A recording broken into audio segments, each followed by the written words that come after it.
What's going on, everybody? Midwest Gatherer here. Thanks for checking out my channel. I appreciate it. Today we're going to spend some time in the Midwest spring looking to find some wild edible plants, and we're going to learn at least one way to prepare them. So come with me, bring your eyes, ears, and appetite. Let's get going.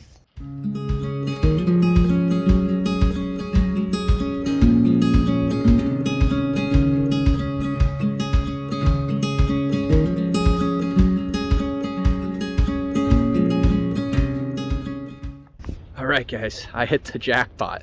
At least I think so anyway. I've been out here foraging for probably 40 minutes or so. It's a pretty nice day, and I've just been looking for kind of anything I can make dinner out of, or at least contribute to dinner with.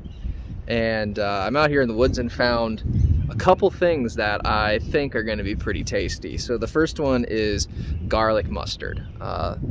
It kind of tastes like a combination between broccoli and, I don't know, something kind of bitter. I've heard it compared to rapini, I think is what it's called before, or broccolini. It has a slightly bitter, slightly garlic flavor to it. I find the shoots quite delicious. When they're in their first year, they're really small and the leaves are kind of the only thing you can do anything with. But in the second year, they bolt up and they start growing kind of tall, and then they flower. And when they start to bolt up is the perfect time to eat them, in my opinion. The other thing I found out here is Solomon's seal. Now we're gonna walk over here, take a look at that real quick, and I'll show you what you don't wanna do. What you don't wanna do is identify it and say, oh good, I've got Solomon's seal, pick it, I'm gonna go eat this. Bad idea. When it starts to leaf out like this, it starts to become toxic. So you want to find it when it's young and just starting to shoot up. It really doesn't look much like this when it's first starting out. It'll just be a stalk with kind of like a little bulb at the top. In terms of preparing these foods, stick around with this video. You're going to see how I cook them. There's a whole bunch of ways you could do this. You don't have to do what I do, but it gives you a baseline understanding of ways to prepare these foods and enjoy them in your home. Save a little money at the grocery store and surprise some of your relatives. Okay, I'm sitting here by the garlic mustard, and I'm going to show you kind of what I like to do when I harvest these.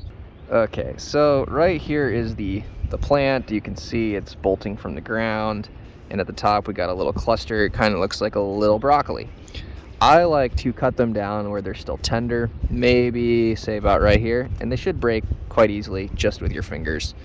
And then I'll probably remove the leaves when I get inside and cook this similar to how you'd cook asparagus. I will leave the little leaves on the top here, as well as that broccoli looking bit there, and we'll eat that whole thing. I've been struggling to find the appropriately aged Solomon's seal. So I'm thinking I gotta figure out another vegetable to harvest and to eat, and I might have found it. I've done this in a previous video now. It's called sochan, and I hope I'm saying that correctly. I guess I've never actually heard anyone say it, but it's also known as cut leaf coneflower, and it gets in the fall. They're like 6 feet high, yellow flowers that are, I don't know, maybe like that big. They're very pretty when they do bloom, but at any rate, when they're young, they're quite tasty. And so we're probably going to find some of the younger shoots. They are starting to get bigger now as well, but there are some tender young shoots still coming up out in the middle of them. And we'll harvest some of those, and that should round out our vegetable dinner. All right, we've arrived at our sochan field. It's like a, I don't know, one yard or 1 meter by 2 foot little patch here, and they're kind of like that all throughout this woods. Interestingly, I'll find these in the floodplain area of this woods, as well as the area that doesn't routinely flood. So I don't know, it doesn't seem to have too much of a preference, but at any rate, I'll flip you over here.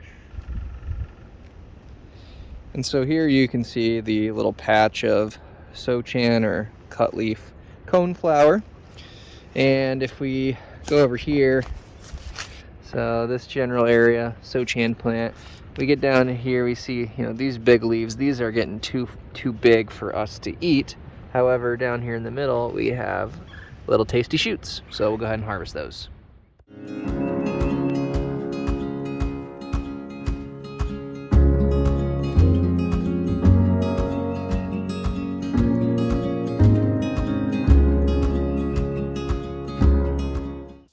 As you can see, to start things off here, we're just gonna begin by slicing up some onions. I'm gonna do about a whole onion here. I'm preparing food for just myself, my wife, and my daughter, so not a ton. Preheating my cast iron skillet with a little bit of butter. I got anxious, so decided to throw the onions in a little bit early. I'm basically going to be caramelizing these, so I don't mind if they sit in the pan for a little while extra. Add a little salt just to help sweat them out at the beginning, and then we're gonna let those cook low and slow for a while. In the meantime, we'll get our greens that we harvested from the woods pulled out and cleaned up. I like to throw them in a strainer. It just makes running water over them easier. If they were really muddy, I would probably put them in a bowl of water to actually scrub. We're gonna slice up some peppers next. These are gonna go in with the onions. You can see the sausage there in the background that these onions and peppers are gonna go with. That sausage is just some locally raised pork, Italian sausage. And as you can tell by my knife work, I am definitely a home chef and not a professional chef.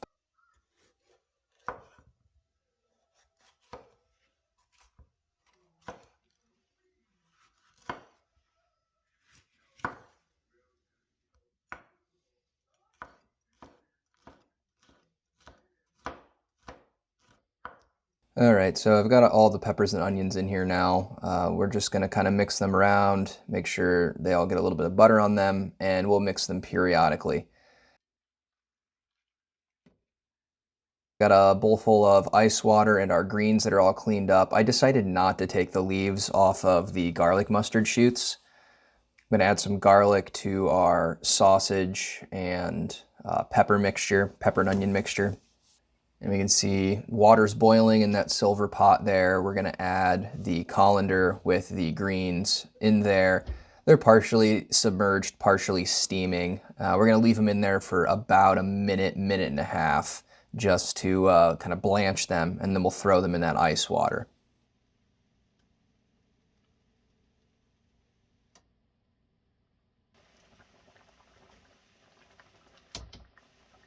All right, about a minute's passed. And so we'll stir a little bit here, and then we'll get ready to strain these real quick.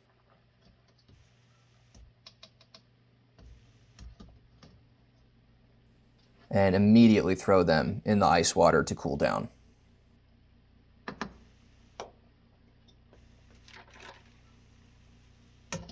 I scoop them in here. Probably could have just left them in the colander and submerged them in water. Would have saved me some time later, but here we are. So they're cooling down. Preheating another pan with some butter. We're gonna saute those greens now in a little bit of butter, salt, pepper, and I think some onion powder.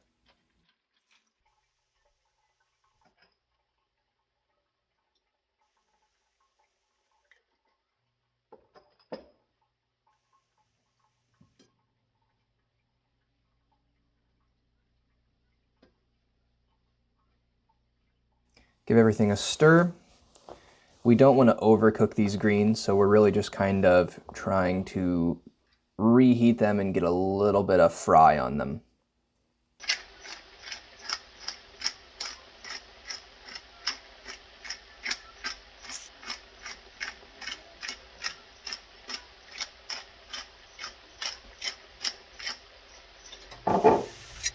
I like to add red pepper to a variety of things. It just adds a nice little bit of heat at the end.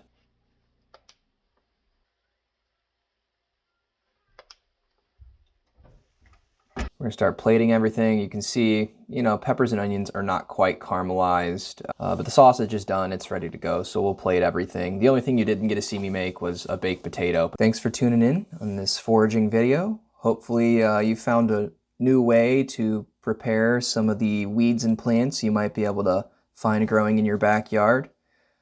And stay tuned and look out for my next video where we finally depart from only eating plants and we find some mushrooms. Thanks again for tuning in. I'll see you next time.